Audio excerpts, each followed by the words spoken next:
Imagine you have self-reported temperature data from tens of thousands of employees, and you need to find out whether anyone has a temperature above 38 degrees Celsius. If you check them one by one, the pandemic might be over by the time you finish. In Python, we can use a for loop to iterate, and the iterable can be a list, a dictionary, a string, and so on. Iterating over a list means doing something to each element in order. Iterating over a dictionary means doing something to each key or value in order. Iterating over a string means doing something to each character in order. The basic structure of a Python for loop looks like this. First, a keyword metaphor, then a variable name you choose to represent each item in the iterable, followed by the keyword intent, and then the iterable itself. For example, if we want to check a list of temperatures, we can write it like this. Here, temperature lister is a predefined list containing everyone's temperature data. Temperature is just a variable name you choose. It doesn't matter what you call it. This variable will be assigned each element in the list, one by one, until the last one. The operations you want to perform on each element go on the next indented line. Any indented line is considered part of the for loop and will be executed once for each element. For example, to check each temperature and print, we're in trouble if it's above 38 degrees. You could write it like this. This way, you can simply count how many times the message is printed to know how many people have a fever.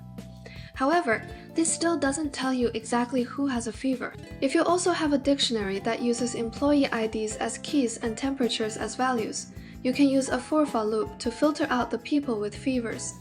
A Python dictionary provides three useful methods. Dikeys returns all the keys, values returns all the values. Items returns all key-value pairs. We can combine a for loop method to print out the employee IDs of people who have a fever. Here, the for loop uses two variables because participle of a key and a value. This syntax assigns the first element of the tuple to phi and the second to phi temperature.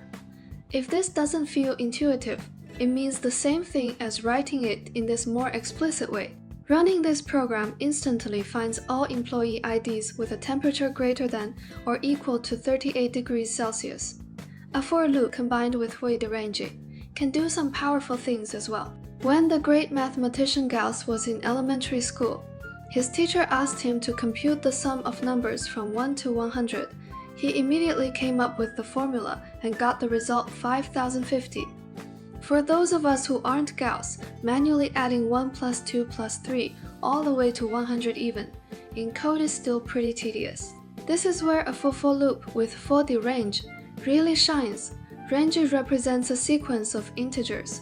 The first number is the starting value, and the last number is the ending value. One important detail is that the ending value is void node included in the sequence. For example, insert for I in range 5, 10.b will take on the values from 5 to 9, but tevi no to 10. Range cv can also take a third parameter called the step, which controls how many numbers you skip each time.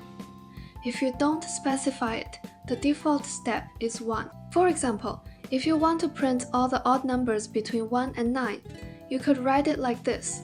With this approach, Gauss's little problem, summing the numbers from 1 to 100 becomes trivial for us too. First, we define a variable to store the result of adding 1 plus 2 plus 3, all the way up to 100. Then inside the for loop, for I is 1 in the first iteration, so 1 is added to for In the second iteration, for I is 2, so 2 is added and so on, until all I reaches 100. After the loop finishes, we print the value of for and get the answer we want. See you in the next video.